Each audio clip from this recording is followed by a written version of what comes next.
Hello everybody, so it's Coach Gabe here, and I'm going to give you guys a quick lesson plan for what you can do today. Alright, we're going to start with some QMs. So our first QM is going to be catwalk. So to do your catwalk, you start out your cat plank, and then move opposite hand and opposite foot forwards like that.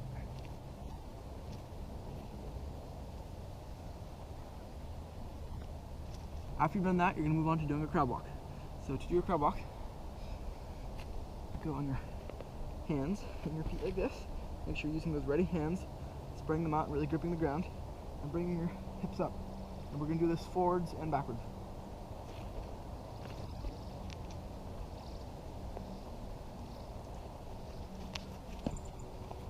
Alright, up next we have ground kongs.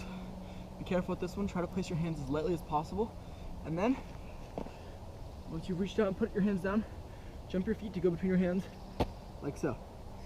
Especially if you're on rough surfaces, it's important that you be light with your hand placement so you don't hurt your hands, and it's especially important to make sure that you're using those ready hands once again.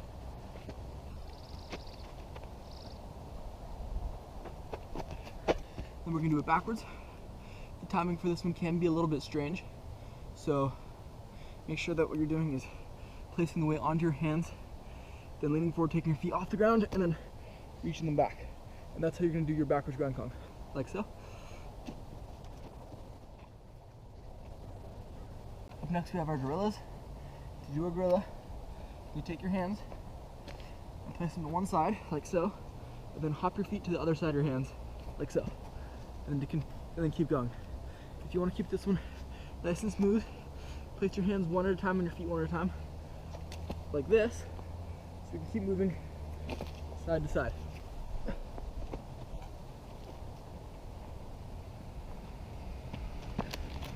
Up next, we have our bear walks. This is the exact same as the catwalk, except you're going to be making sure that your arms and legs stay straight throughout. We're going to do this forwards and backwards, just like we did with all the other QMs. Yeah.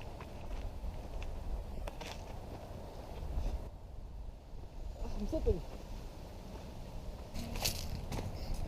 Alright, our last two QMs are going to be QMs that we've already done, but we're going to be doing variations of them. So, earlier we did the crab walk, this time we're going to do the one-legged crab. When you do this, you stick one leg out, and you walk forwards, then stick it out again, you walk forwards. Make sure you do this on both legs, forwards and backwards again. Let's do that right now.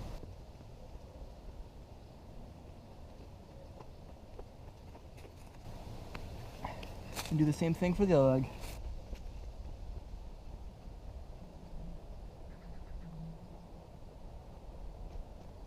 For your one-legged bear, it's pretty similar to a ground kong, except that your leg is straight and you're only on one leg.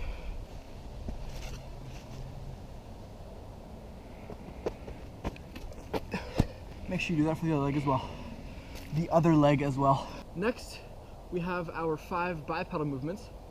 And so first we're going to be doing a light jog. After that, we'll be doing a high skip.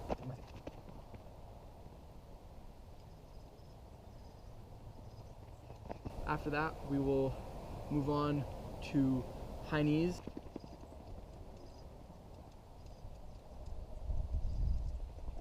And then butt kickers.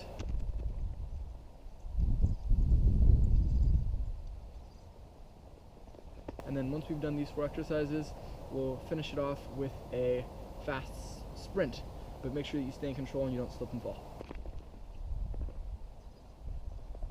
Alright, so up next we're going to do the final section of our warm-up, which is mobility. The first mobility warm-up we're going to do is a neck roll. So to do this, look down, then look up, tilt your head to the right, then tilt your head to the left, then look to the right, then look to the left, go in a circle, and go in a circle in the other direction. Up next, we're going to do our arm circles, and let them grow bigger, and bigger, and bigger, and bigger. Then we're going to go in the opposite direction, and let them go bigger, and bigger, and bigger, and bigger, take your elbow and spin it in a circle. Every once in a while you can go in and out too if you'd like, but mostly just spin in a circle. And switch directions. Take your other hand, spin in the other direction, and then switch directions, and then go in and out like before. Shake your arms out, and do a bit of back and forth. Do hip circles, switch directions, and take your feet, put them together, do hip circles again, bend over knees, do knee circles, switch directions, take your knee, lift it up to the side and back in, do 5 of these on each side, and then do the opposite movement, so bring it up to the side and then back in, and again do 5.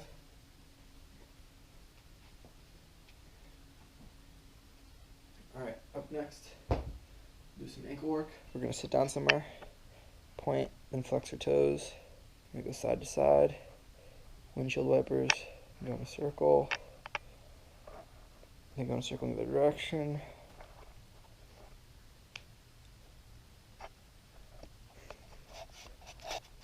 Alright, now that you're feeling warm, it's time to get into our skill practice. Up next, we're going to be working on our standing positions. So I like the size of this standing tree right here, so I'm going to be working on that.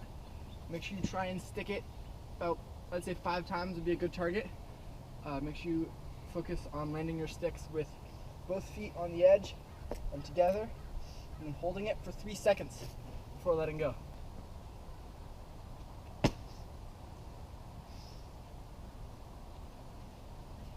Up next, I'm going to do this step right here as a plyo. So find a good plyo and stick it 5 times again. To do a plyo is the same thing as a standing precision, except when you do it, you're going to step into it or run into it and then jump off 2 feet. And that's going to look like this. Make sure when you do this that you use the same rules when you're sticking it again. Stick it with both feet together and hold your position for 3 seconds.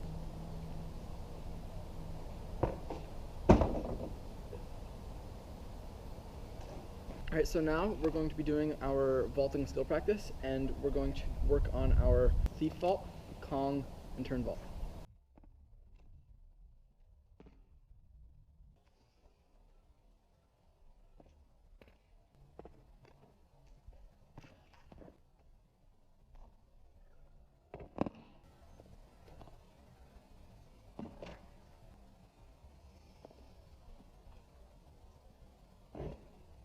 If you want a challenge, you can do these exact same movements, but add a little bit of precision in. So for example, I'm going to be landing on this middle step right here, doing all the vaults that I just did.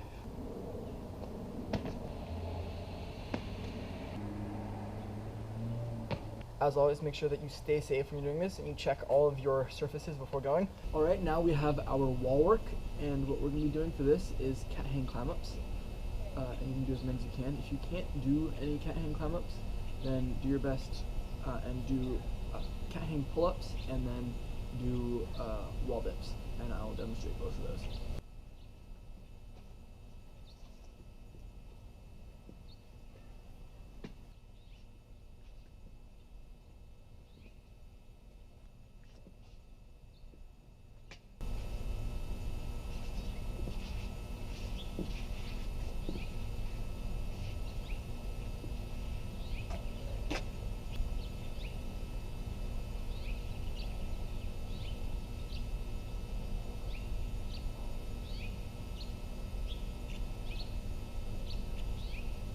Alright, so at all the previous locations, they were all too far apart for me to be able to link them all into one line or obstacle course per se, but I've come to a different location where I can do all of the exact same movements, but use them into a line. If you can, try and do the same wherever it is that you're training. So, like you saw, I did it one direction, but turned around and did it in the other direction. So, let's go cool down now, which I'm going to do at home. For our cool down, we're going to do a few exercises. We're going to start out by doing a handstand. For level 1, you're going to do a pegged handstand where you focus on trying to get your hips over your head without elevating your feet. For level 2, you're going to walk yourself as close to the wall as you can and get as close to a true handstand as you feel comfortable. And for level 3, you're going to work on getting your feet and body off the wall so that you can work towards getting that final handstand. Now we're going to stretch out some of the main muscle groups we use today. So we're going to try to be stretching out our shoulders and then also stretch out our legs from the jumps. For our legs, we're going to do a wall pancake like Andre loves, because after that we'll do some shoulder mobility exercises, and those exercises look like this. When you're doing your wall pancake, it's important that you focus on keeping your back straight, and you do this by basically trying to stick your butt out and then bring your feet away from the wall a little bit, that way you can lean against it, and then just hang in that dead position. Lastly, we're going to do some shoulder stretches. For the first stretch, put your arm so that it is perpendicular to like a door frame, and then have your forearm go straight up the edge of the door frame, like so. And then you're going to oscillate forwards and backwards, and then you're going to do the same thing with your arm straight up and then oscillating forwards and backwards, and you're going to do this on both sides of your body.